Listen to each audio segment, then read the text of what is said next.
Hey guys, this is Dardamos with Dardamos Dominions. Welcome to the new series. I'm not sure if this will be my first video in the series, but I'm here with the Marverni player JoBrandon, and this is our first episode that I'm recording. So welcome, JoBrandon. Hiya. Now, who are you playing? As you might have just said, I am playing a Marverni, the Time of Druids. I think it's yeah, that's what they're. I told you that I ask a lot of questions that I kind of know the answer to, but it's still good hearing it from the player themselves because you're the expert on who you're playing. Yeah, in fact, Marverni is, as if you may have noticed in a few of the Dance Monkey videos, Marverni is in fact my favorite nation, and it's one I have theory crafted to hell and back. Now, I mean, we have Gazlov, who's kind of our van player. We have Novell, that's kind of our Airmore player.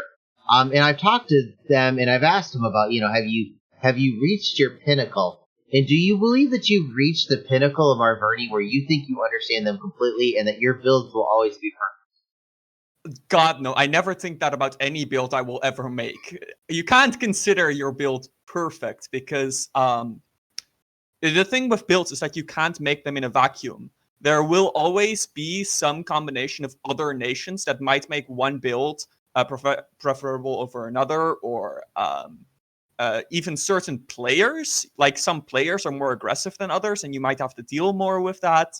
It's an entire process. Now, moving into that, do you change your build based on on just the players, or are you learning from it? Like, is it something that you're adapting and you think you can adapt no matter what? Or is it something that after every single one of your Marverni games, you're like, I should have tweaked this or that? I mean, certainly after I've played a Pretender, I often think, I should have done that or this instead. That's certainly the case. But keep going. It's also a lot about learning that, adaptability, that ability to work with what you're given, and just sort of go off that. Okay. So it was really funny because when I talked to Gazlov was like, "Yeah, I got this down pat. I got the perfect build, and it might change based on the players, but I think I'm down pat." I'm just like, "Oh my goodness, you have reached the nirvana of Dominions," because for me, I'm always like, there's something wrong with this build. I don't know what it's going to be, but we'll find out when we go into the game. Mm-hmm. I'll find out when I meet my first enemy. I should have brought this.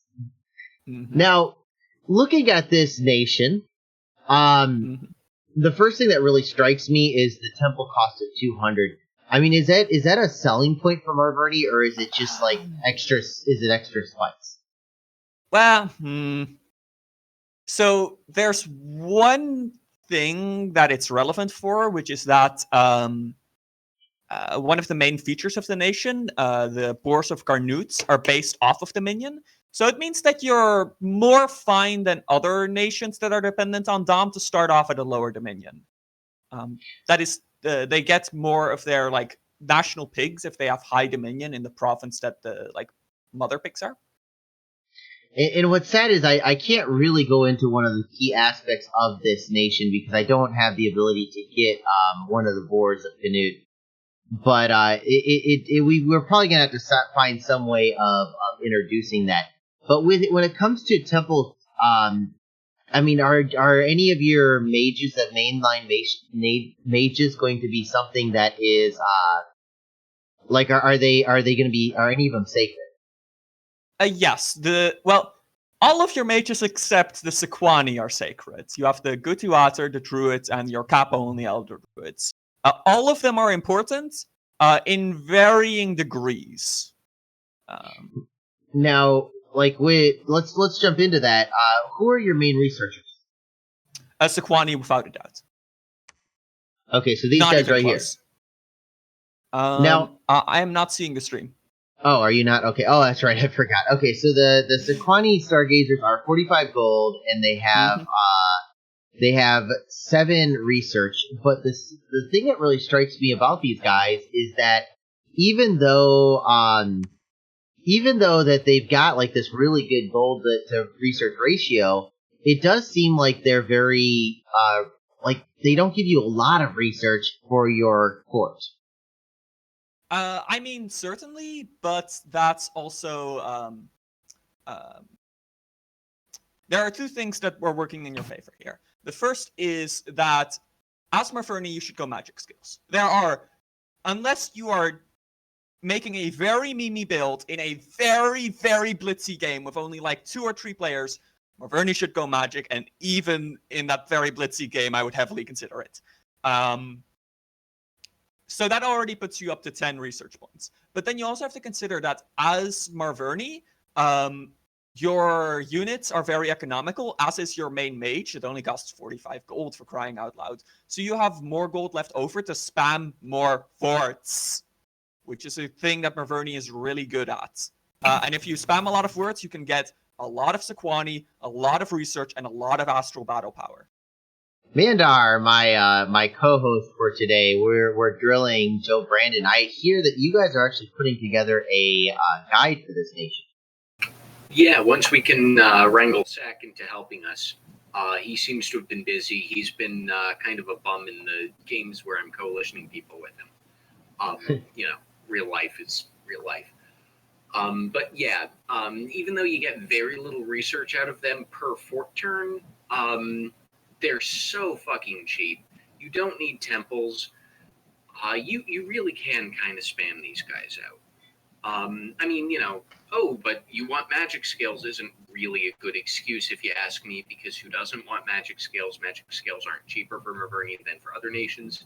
But when you can get so many stargazers for so cheap, it really does make magic skills more valuable to Marverni than it does to other nations. Now, of note, it's got Fortune Teller. What exactly is Fortune Teller, and is it of use for this nation? There are 2 effects of Fortune Teller. The first is that whenever a bad event would happen in a province, you have that % of a chance to prevent the bad event completely. So if you had 10 Sequani in a fort and a barb attack would happen, you instead have a 5% chance to negate it 10 times. So it's not 50%, it's 5% 10 times. Exactly. Yep. Okay. So 20 of them don't keep you protected, is what Yep. Okay. Secondly, they sometimes predict global events, such as the arena or the Stars Are Right, which is a global event that reduces the cost of certain rituals. Okay, so let's say you're going to be, because these guys are, I mean, they look like they've got a pretty good, 45 gold for Communion Slave is amazing. What are you going to be using for your battle magic? Mainly Stargazers. Yeah. Mainly every single mage you have. Mandar.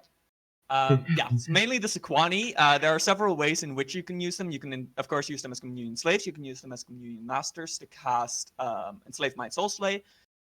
You can use them with Light of the Northern Star, which is a spell that increases the astral power of all mages on the battlefield, which allows them to cast Mind Burn and Stellar Cascades. Or Paralyze. It depends on what you're looking for, but Paralyze tends to be a bit meh, in my opinion. Where is Paralyze at? I believe it's in Enchantments. No, that's in Thaumaturgy. Oh, Thaumaturgy, excuse me, because it's in the same line. There we go. Yeah. Now, why would you want to do Paralyze instead of, like, I mean, even Mind Burn does damage. Soul Slay just outright kills it, and both of them are MRNs. Well, thing is, Paralyze can be cast by normal Sequani out of a communion with Light of the Northern Star. Soul Slay can't. Okay. But versus Mind Burn, it's mostly worse than Mind Burn. Yeah. But in certain situations, like against an MR stacked regenerating enemy thug or super combatant, getting 1 Paralyze in leaves them vulnerable to counter thugging really well, whereas getting 1 Mind Burn in does next to nothing. So there are some niche situations where Paralyze is better. Now, do you ever use these Gutiarters? Yes. Okay, what are they used for? The good potatoes are really nice for tattoos. What exactly do you use them for, Joe? They have two uses. The first is tattoos. As Mandar mentioned, you need a nature 1 and a holy path in order to use tattoos. Your druids can also do this if they roll nature, but it's plus the It's a crapshoot. druids. Yeah. Plus druids are more expensive. It's on their enchantment. Tattoos are a feature of the nation that is really good when no one else picked magic weapons. And I do mean really good. Like, becomes one of the best infantry nations in the early age goods. Okay, so we'll go into tattoos, I think, when we go into the units. Mhm. What about the standard druids? I forgot to mention one thing about the Kutu water. Okay. If you notice its randoms, one of those is water. Oh, Which is wow. very important because it means that if you pass them a Thistle Mace, they can cast Foul Vapors. I just saw a guy that was playing this nation, and like I didn't go into it too much in depth. But he's like, what can I do? What can I do? If I'd have known he had Foul Vapors, I mean, I think that Foul Vapors is by far an unknown spell for a lot of new players. For new players, yeah, maybe, for new players, and that's very vets should know about that. Yeah. Oh yeah, vets should absolutely know about it, but new players seem to forget about it, or like it's for every single nation. Mm-hmm. The one really nice thing with Marverni too is that you don't even need to mass poison wards since you have very massable sacred. So if you take poison resisting your bless, you can just do it with a divine blessing. Although your Sequani aren't immune. And it gives you the ability to get an N2, which N2s are pretty important. N1s are just anywhere. And then, like, the Astrals can go into a communion, and then the Earths can actually do, you can, if you give them, like, a slave matrix, you could give them or a master, like a slave master, you can give them, what's that? Strength of Gaia? Yeah, you feel like Strength of Gaia is whatever. The mainly important thing about the Earth randoms is actually their ability to contact Boars of Carnutes. Oh, I didn't even think about, wow, I didn't realize it. Oh, wow, so you actually need them for these guys, too. Now, do your other mages do that? Nature random druids can also do it. As can nature random elder druids. But it's more economical on Gudu others, and you're getting Gudu others anyways in order to awaken tattoos early on, so. No, Marverni is based off of, what, the Gallic tribes? Yes. Yeah. Or is it Celtic? I believe it's Gauls were Celtic. Okay. Wait, okay, yeah. So I'm talking like the Gauls from like the French area, or Marverni was Marverni in the central, like around like it's kind of rough. French. Yeah, it's kind of French. Maranon is a sort of successor state. It's in the same like geographical region. Okay. Now, so we got the Druids, and what do you use these guys for? They're sort of your everyman mage. They can do, if your Elder Druids aren't available, they're the ones to do the job. They can do your Gifts of Heaven if you need that, and you don't have Elder Druids, once again, if you don't have Elder Druids available. They can do Divine Blessings if they have 4 Communion Slaves. They can Where's oh, there it is, I'm sorry. They can go up to Big Water or Big Nature in a Communion, the same with Big Earth. Yeah, Earth buffs are kind of their bread and butter. Oh, also worth noting, you can use Power of the Spheres with 2 Communion Slaves to get them up to Holy 3 for Mass Blessing. Oh, yeah. That's pretty important to know, is that you can Communion up to get H3. Exactly. Not a lot of people know that. Yeah, it's sort of, well... It's really interesting because it's something that you have to learn somewhere down the line, and where do you learn that from? And when you have Marverni, you've got so many boars that it's actually, you need this, right? Exactly. If you want to bless them, yes, which is also why I have a few strong opinions about Marverni the creation. Okay, well let's move on to the Elder Druid, which I guess you use in the same exact way as the Druid, only he's for bigger spells, correct? He also teleports, which is very important to me.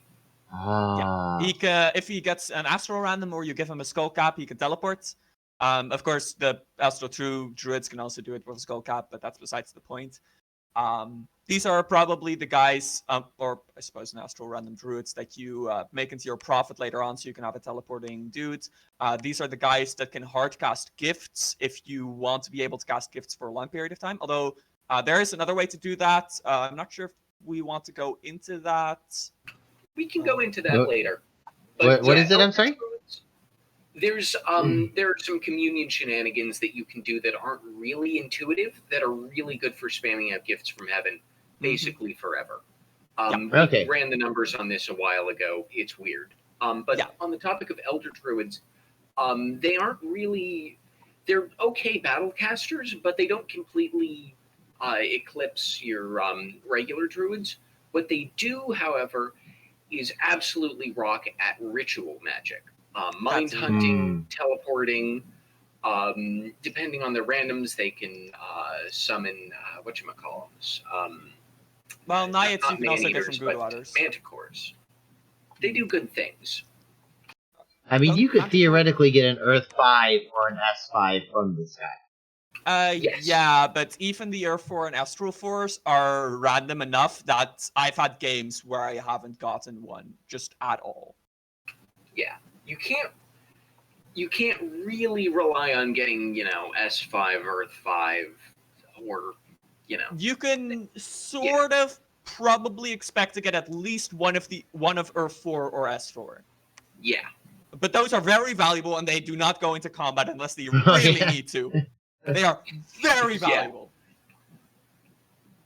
Okay, so pushing into that, now I want to ask you, first of all, your expansion troop. What do you use to expand? There are two main strategies. According to me, I think Mandar and Sequani have some slightly deviant ones. The first is the easiest. If you have high order, you spam out the Epony. Okay, why do you do this? These guys don't look that amazing. They've got one attack, and, I mean, lowest look protection. At their defense. Okay. And look at their gold cost. Yeah, and they look are at the 25 gold, and they have disgustingly good stats for their price. Yep. And they get even crazier once you slap them with tattoos. Yeah, once you have tattoos, these are like 21, 22 prod cavalry in the early age. Plus they get an extra defense. Yeah. Just to like add insult to injury. What turn do you expect to get these tattoos on? I mean, obviously Awake Researchers will get it like turn 5 or whatever the fuck, but fuck, I forgot. Like, it's very early on. Like, you can get it in your first war for sure. Yeah. Okay. It's probably not going to be a thing for most of expansion, but it's probably going to be a thing for most of your first war. That's so it's about as well as we can narrow it down. It's going to miss out on probably when it would be strongest, because it seems to me that invulnerability is going to be very good versus independence, but anybody with magic weapons is going to wreck this, correct? But not everybody has magic weapons, so you want to be intelligent when picking your first war. Know what blesses people have, that sort of thing. Okay, now I know we're kind of getting ahead of things a little bit, but what are the chances that what do you think the chances of players in this game having magic weapons is? Yeah, very high. Okay. I mean, players as in any single player. Well, I do mean as in player less than a 50% chance. Mandar, he means the players in Clash of Titans. And we're this is the other for that. Theranos, I don't know the nation list right off. Arco, Yomi, Helheim, Machaka, Van. So, Pan, Arco, Helheim, and Van all, I believe, don't have magic weapons, but are very likely to take it. Theranos and Ubar both have it by default, although Ubars are very rare. That is, they require the god to wake up first. But there's other reasons that matchup isn't amazing. Machaka's Sacreds have magic weapons natively, but the Sacreds aren't all that great. They're effectively recruitable ogres.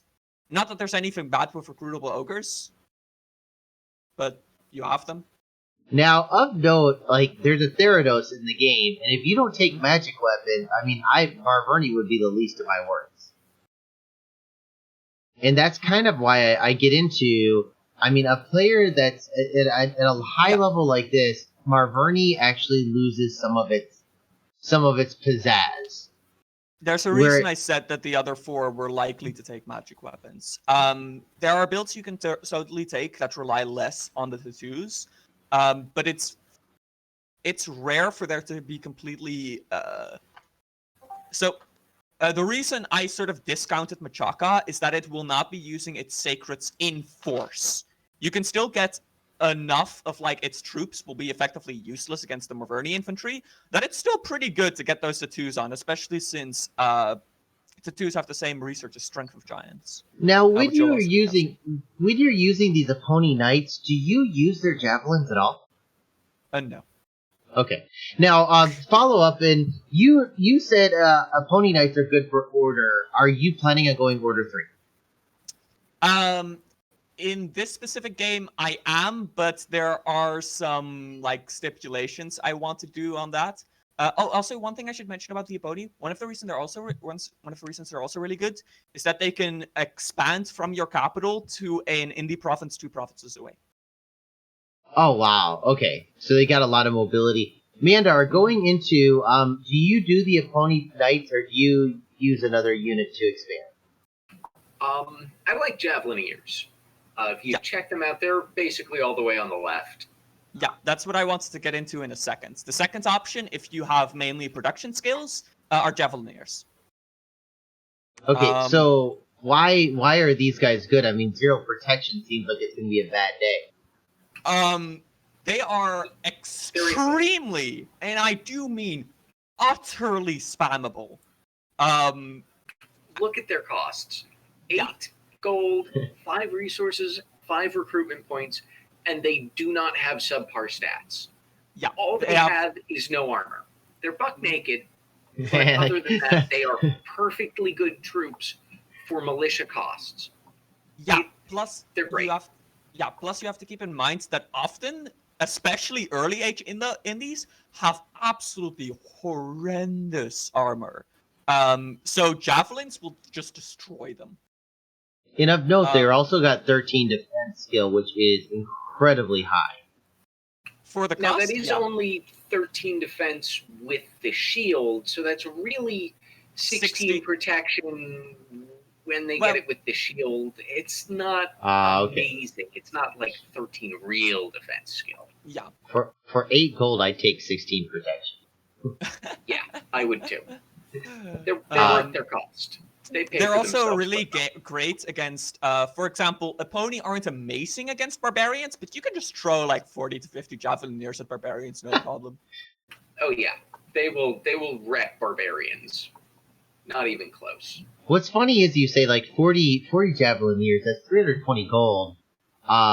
That's like, I mean, maybe 12 of these guys, and 12 of these guys are not going to kill any amount of barbarians, like, very easily. Like, it maybe kill, what, like 30 barbarians max? Yeah. And yet, like, the Javelineers, I could see with all their javelins just wrecking barbarians. Mm-hmm. Yeah. And of course, they retain their usefulness into your first war, because then you can cast tattoos on them, and suddenly they have, 10. What is it, like 12 protection from the invulnerability, and they get strength from their tattoos. They get pretty scary, those Javelineers. They only have 10. They don't have any board tattoos. Oh, that's lame. Now, of note, do we have, I mean, these guys are your sacreds. They've got third. They're relatively cheap with, I mean, they're not great stats at all, but, I mean, are these guys usable? Do you ever expand with these? Yes. So the builds I tend to use, you wouldn't use them much except in the tail end of expansion, so you can use them in wars. There are builds where you do use them, but I tend to go a bit lighter on the bless on Marverni than most people. Okay. Yeah. JoBrandon likes scales, but if you're playing for a big bless, totally go for the Boar Warriors. Totally. Even if you don't have a big bless, they're still pretty good troops for their price. Yep. Totally. Okay, so let's move in. Oh, and then the last thing I want to do is to say, can perform blood sacrifices. How often do you use blood sacrifices? Not really. How often do you get blood as them? Not often, but whenever you can. It's nice to have when it's there, especially if you have some kind of like Cancer Dominion-based global, like Vengeful Water or whatever the fuck. I know that when I was playing against Sequani, when he was using Marverni, he was using it. I was playing as Therados, and he was keeping my my Dominion at bay using it. Yeah, So Sequani really likes spamming out temples as Marverni, like even unforwarded ones. Now, I don't know exactly why, but sure. I want you to go through and tell me exactly the build that you're going to be making. Okay, so there are actually 3 different pretenders I want to talk about. One of which I'm going to end up picking, and which is a mistake to pick, but I really want to play it, so fuck you. Okay, so let's go with like the ideal one, and let's go with the one that you're gonna go with first, because I really want to hit that one, because I think it's key that we know what you're using, and we know why you're using it. So let's hit that one hard and fast. Yep. So let's head over to the Dominion 1 pretenders. You're going to want to pick one of the Nature Boys. It doesn't really matter which. Which one are you going with, so we can know? Master Enchanter, because that's stealth.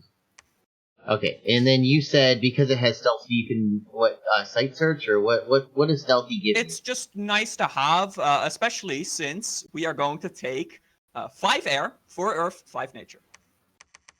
So you can cloud trapeze and cast earthquakes or whatever the fuck, and then they can stealth away if they need to. But it's super minor. And it's really not that big of a deal. So, yup. Yup. Yes. You are going to pick up. Yes. You are going to pick up Windwalker, Larger, and Major Poison Resistance. Okay. Put Dom at 5. Go Imprisoned. Okay, Imprison, Dom 5, and then what are the rest? Order tree, Production tree, Heat 1, Growth tree, Misfortune tree, Magic tree. Oh my. Okay. Now I'm impressed that you know this stuff. Is this off the top of your head, or are you looking at your screen? I have the Pretender open on another screen. Okay, you can, by the way, do a minor variant of this. If instead of Stealth, you want Water 1, you can pick the Frostfather instead, but that's also really minor. Okay. Now, the reason that I love the idea of this Pretender, I haven't played it yet, but I fucking love it, is that it plays into what I love about Marverni, which is generating a lot of threats in a lot of places that your opponent cannot answer. So what you can do is, if you have Windwalker and Larger, your boars will be map move 28. And then if you put a Shroud on an Epony Chieftain, they will also have map move 28. An Epony Chieftain? Yes. Which means you can deep raid into your opponent's territory. The non-deep raiders can be Vertogerbets, and they will still have map move 28, 22, I believe. But they, of course, won't be able to go as deep. So the and thing what's with funny is, like, the only thing you're losing from this bless is the major poison resistance. Like when you're losing. Well, I mean, because you won't when you're using this Epony Chieftain, you don't have Holy. Yes, exactly. This is one of the other reasons I love this build, is you don't need to bless your boars unless you're doing a Foul Vapors trap, at which point it's a minor investment anyways. That's amazing. Now, in all honesty, Mandar, if you were one of the other players, how much would you expect? Oh, this is a little too galaxy brain to really predict. I mean, we're talking nearly full scales here. But with Windwalker, I mean, Larger is basically a given on Marverni, but Windwalker is a bless that I have basically never seen in a game since probably White Elephant, which was a game where you gave other people specifically bad pretenders. And even then, I can't really remember for sure if anybody was cruel enough to give Windwalker as a bless. It is very off meta, And JoBrandon has made a very good case for its use.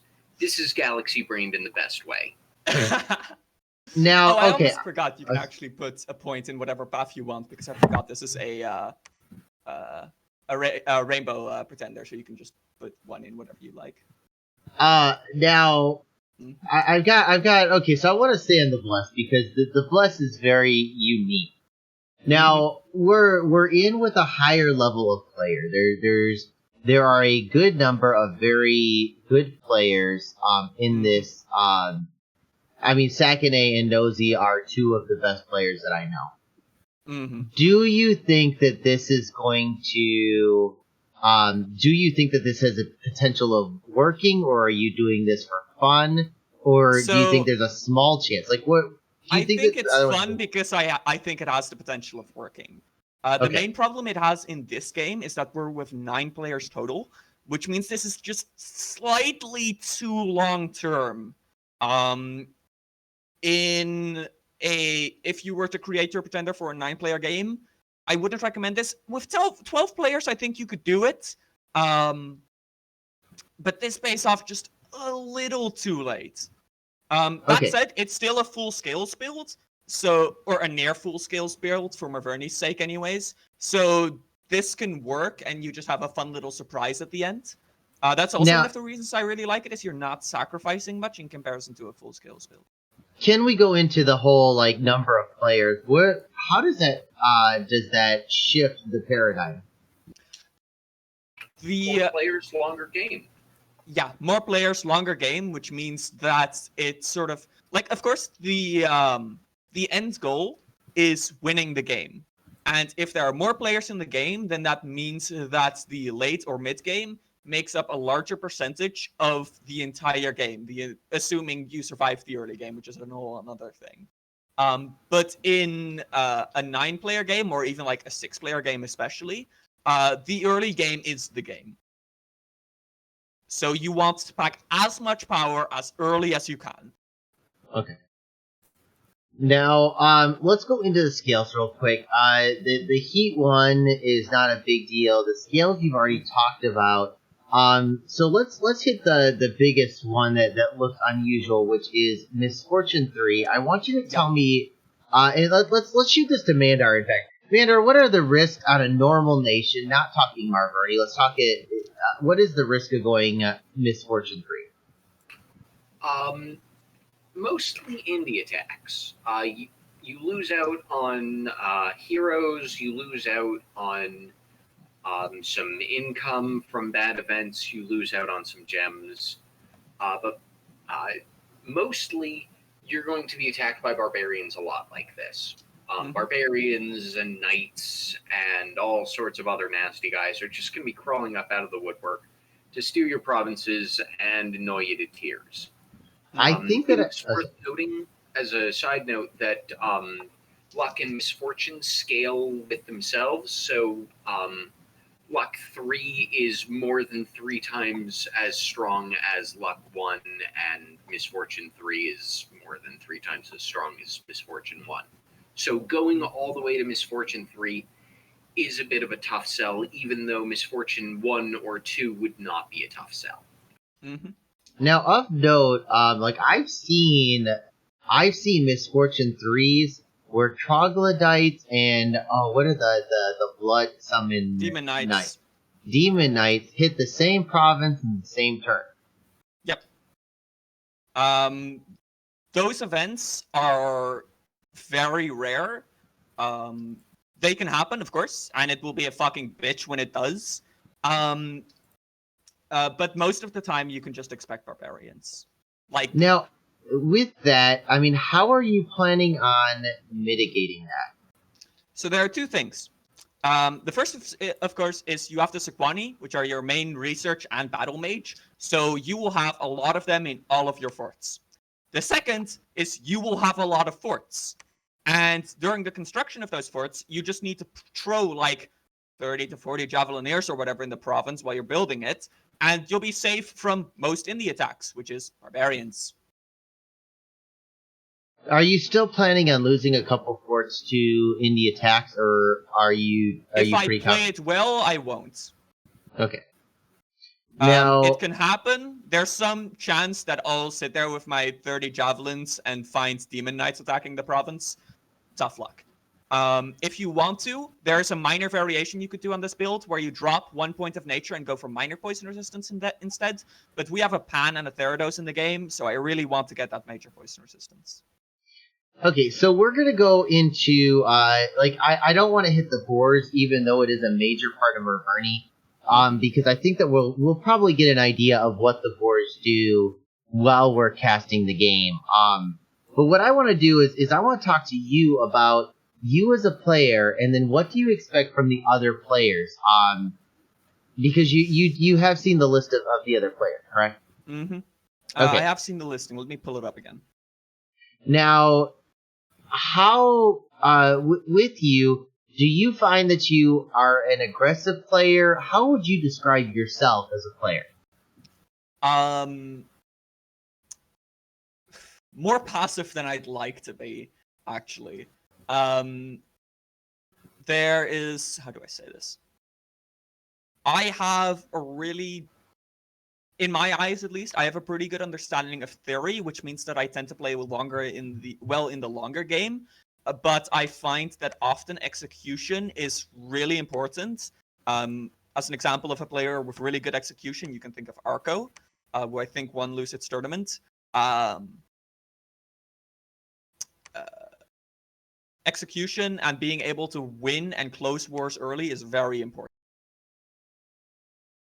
Now, so you think that is your earlier war later, or like what do you mean by the execution? How are you lacking in that area? My ability to, especially army scripting, I think I'm not all that well versed in, even though I should be. And in general, like the timing of my attacks, I think I could do some of them earlier. I tend to finish my expansion, but I think if I might be able to do some things where I can transition from expansion into an attack immediately if I play it better. And also, of course, just a really important one is knowing when you can close the war and go for the cap, especially in an early war. Because the cap is usually the only important offense in an early war. Or, well, not the only, but the most. With Marverni, does Marverni, like, does it play to your strengths, or, you know, what makes Marverni so? Because when I think of you as a Marverni player. Mm-hmm. Why does Marverni seem to do such a good job for you? You think of him as a Marverni player, the guy with the Stargazer as his profile pic. Gee, I wonder why you might think of him as a Marverni player. Well, I mean, like I didn't really catch that, but yeah, I mean, I've heard of that too. I mean, like we got AADK. When I used to talk to AADK, he had the green circle, like the generic Discord circle, mm-hmm. And every time I saw it, I kid you not, I had 5 guys in a row message me, all with that same stupid green generic thing, and I'm like, you gotta change it, dude. And you know, of course, he went straight for like some Yomi, what was it? Sequani. Yeah, and so he had that going. But yeah, I guess the Stargazer is appropriate for you. What do you think makes it so that Marverni is your nation? And by the way, don't judge me based on I'm playing around right now. I'm trying to get to just ignore it for the most part. What makes it so that you believe that, or what makes this your nation? So what I really like about Marverni is, like I said earlier, the ability to split up your forces and attack from any position at once. That's the main strength of Marverni. I suppose in a way that also plays into me. I have a lot of theory, which means it's I know pretty well how to break into other paths, which is of course really good since Marverni is a communion nation and you can plug whatever the hell path you want in with a crystal matrix. So you prefer the diversity of magic? Diversity of magic is a very, very important thing. That said, Marverni can handle itself without it because the paths it does have are some of the best in the game.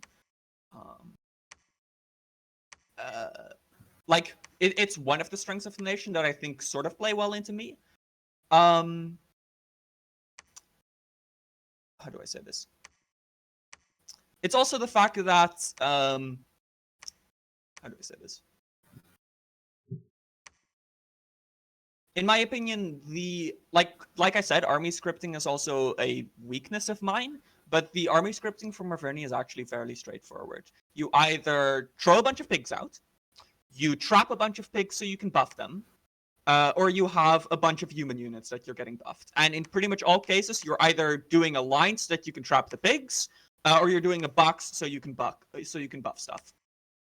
Now, Marverni's strength, are they more of like a front loaded at the beginning of the game that's stronger, or at the later in the game? I would say they're actually front loaded in the mid game. In the mid game, okay. Yeah. What makes them so weak as you go on later? I mean, you have No, they're not weak in the late game. Let me make that absolutely clear. But their main power is in the mid game. I agree with JoBrandon on that assessment. Okay, what makes it so that what makes them like stronger in the mid game? What is lacking in the mid game to counter them? So pigs, honestly, pigs are really like they seem like they have a lot of weaknesses. Look at that Amar. That looks awful, doesn't it? And look at that protection. It's like 6, and their attack is awful. Of course, they can trample, but if you have something larger than that, or size 4 or larger, it doesn't really matter anymore. But the thing is, they're so expendable and so easy to come by. What early game spell can you use against them that targets MR? Are you going to start soul slaying pigs? The things I get for free? I mean, feel fucking free, but you're not going to end up very advantageous there. The only spells that really do that are Beast Mastery and Master Enslave, and I got to tell you, those aren't in the mid game.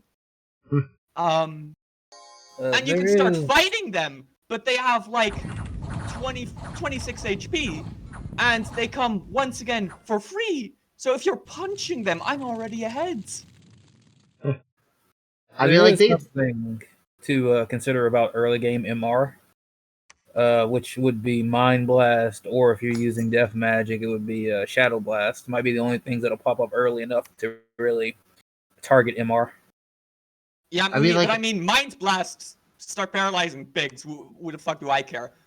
Doesn't Shadow Blast only paralyze too? Shadow Blast does damage and paralyze, and yeah, it's paralyze only in 1A. Okay, yeah, so even then, I don't think Shadow Bolt does enough damage to one-shot pigs, which is what you want. What you would see in mass would be Mind Blast, because what's the you mean Shadow Blast? No, Mind Burn. It's fairly easy to get because you can get Light of the Northern Stars. You get a bunch of S1s, maybe on some nation that has cheaper S1s, for example. But the thing about Mind Burn is that it does 10 damage, and I mean, like, don't get me wrong, like I know it would take 3 hits. 2 to 3 hits, yes. It's gonna be like 2 to 3 hits. I mean, it doesn't matter. 2 to 3, it's half as effective, and these things are free. Yep. I mean, for 14 nature gems, which is just what I got from my cap, you're getting like 3 to 4 pigs a turn. Now, how does the spawning count, by the way?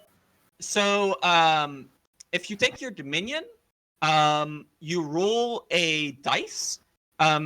Starting in 1 to 2, you get a D1, a one-sided die. 3 to 4, you get a two-sided die, and that goes on until you get a 5-sided die at 9 to 10.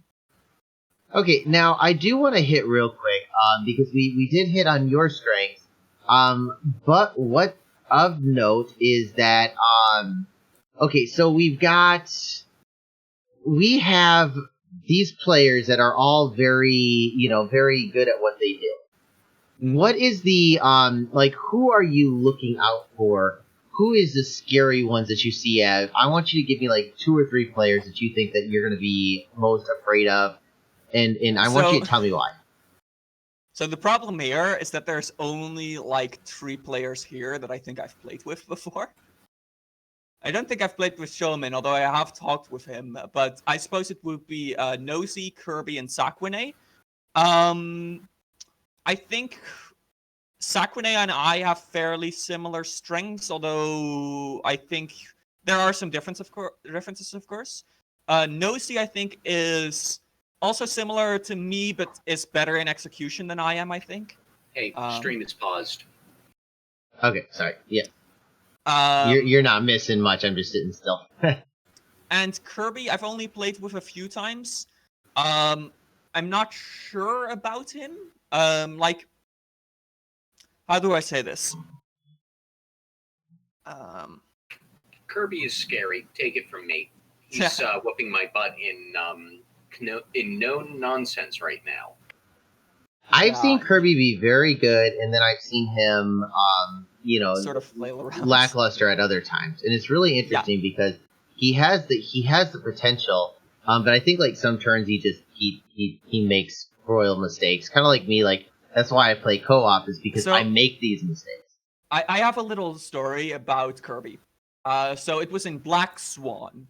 Me, Kathis, and Ulm were coalitioning against Pangea, which was Kirby.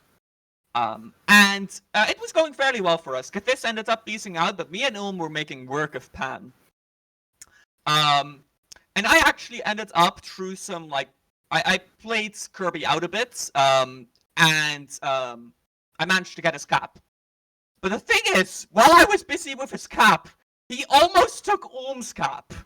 Oh, jeez. He would have done it too if he was aware of the fact that being on a fort doesn't count as owning a province for the purpose of being wiped out. Oh, jeez. He was literally only on Ulm's cap, and Ulm had nothing to deal with that.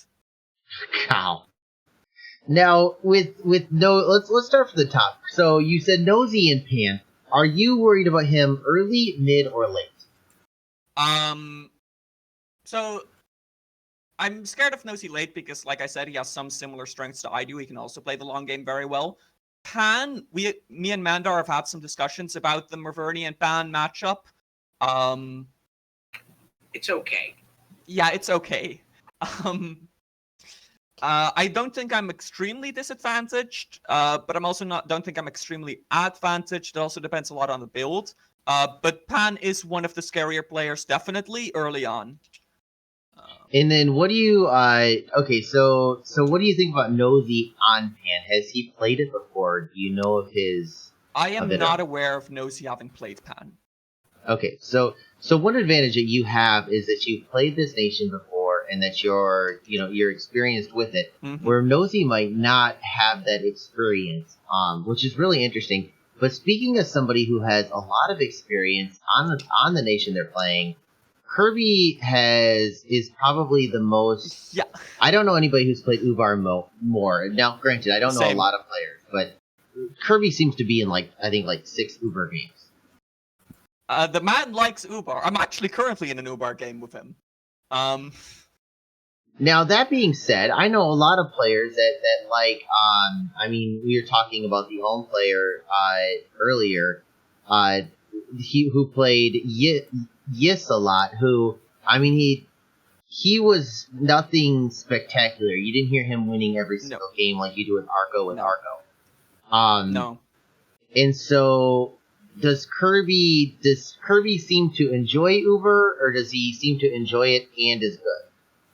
I am still not entirely sure. I only have the one sample game that we're in which he survived into the late game, certainly, and we're currently sort of in a 3-way throne rush.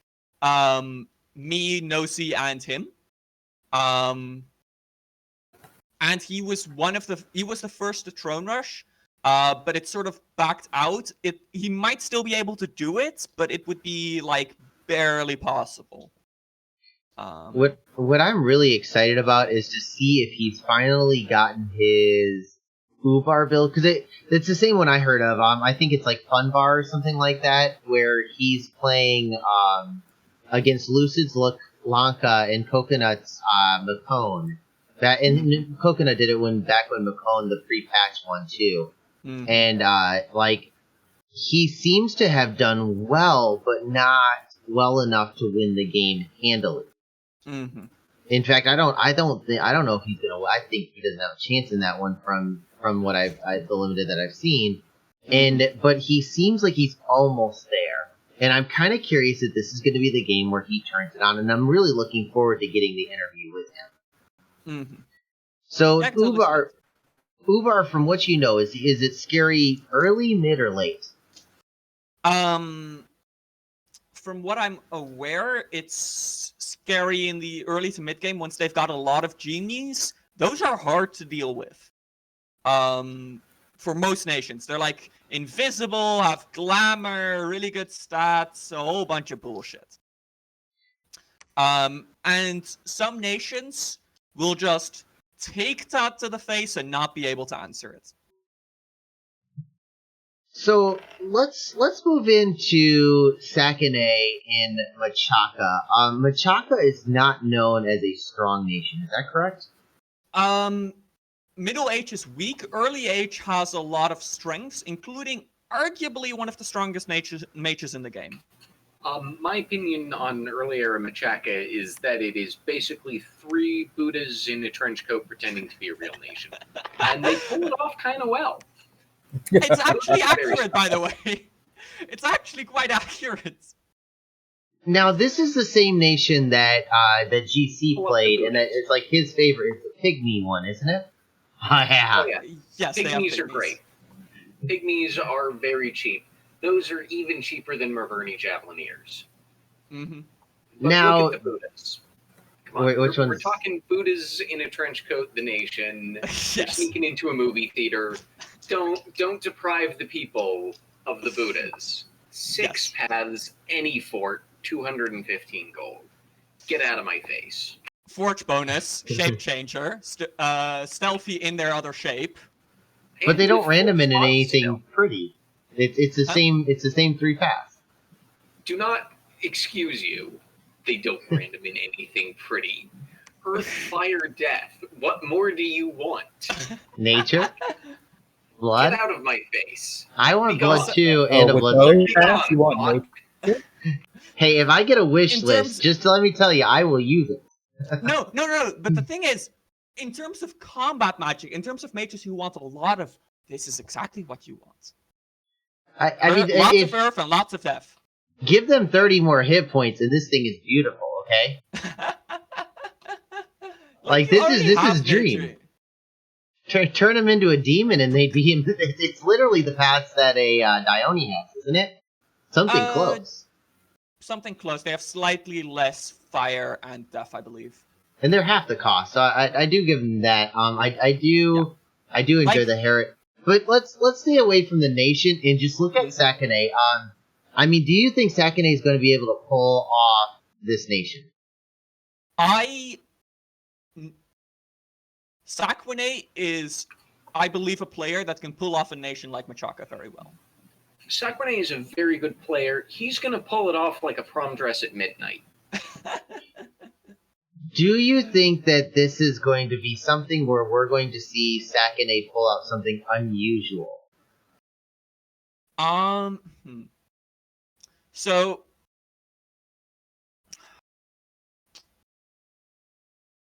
the thing with Machaka is that the only bless you can really give them is for Lion Warriors, and the more you give to Lion Warriors, the less you give to Buddhas.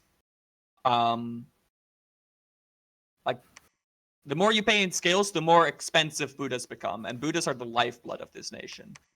I expect, and it's possible he could blow me out of the water before, I expect some form of either Dormant Titan, if he's really scared about the other nations, but I don't think he's the type to go too much into Titans, or some form of Imprisoned Scales variant with a minor bless.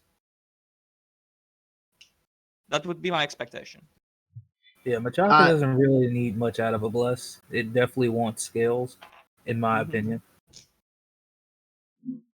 So, do you think that he's rush bait at all?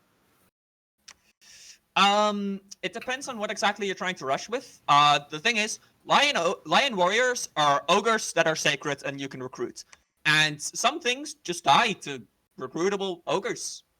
It's honestly true. That said, recruitable ogres with fatigue damage on their clubs. I should mention that.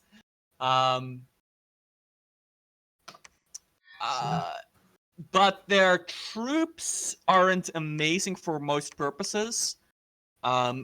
If like a Vanheim or a Helheim, a really blessed Helheim loves a big bless. Decides to go at him, he might have some problems, although with some good usage of Earth Melt, he could worm his way out of that one. Okay, so final question on this before we move on. Are you planning on going after either Nosy, Kirby, or Sequani? Are you going to avoid them or attack them based on what you know of them?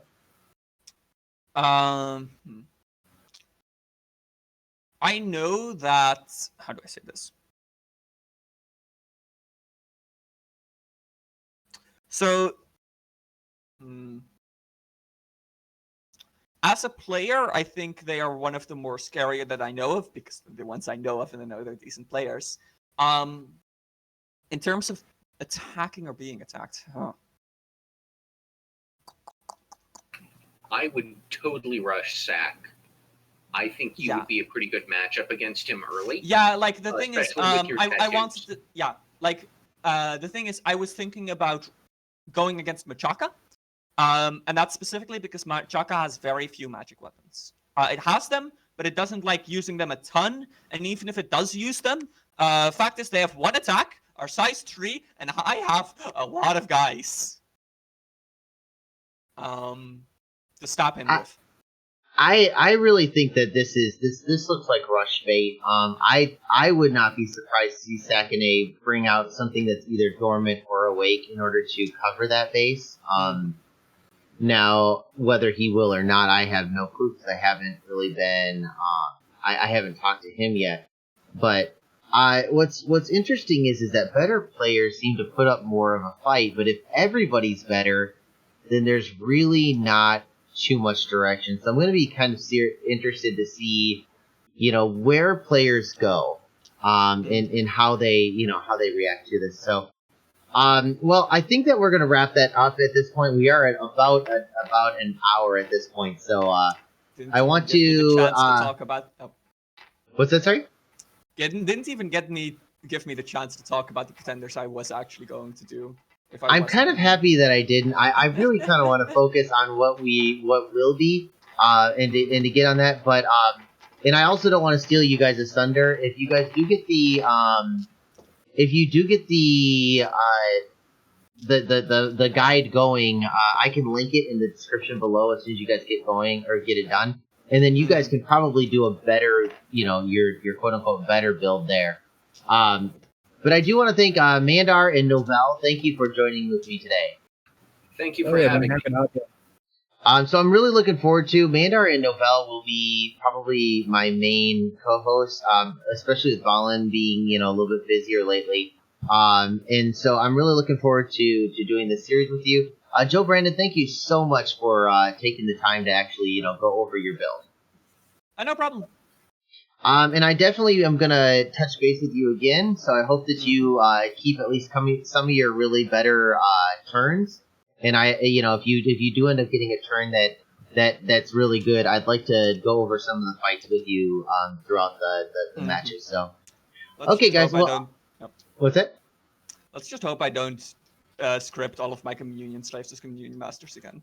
Hey, anything that's anything at a high level game that ends up being a massive mistake is going to be awesome. So, okay, guys. Well, I will see you guys in the next one. Have a good one. Bye.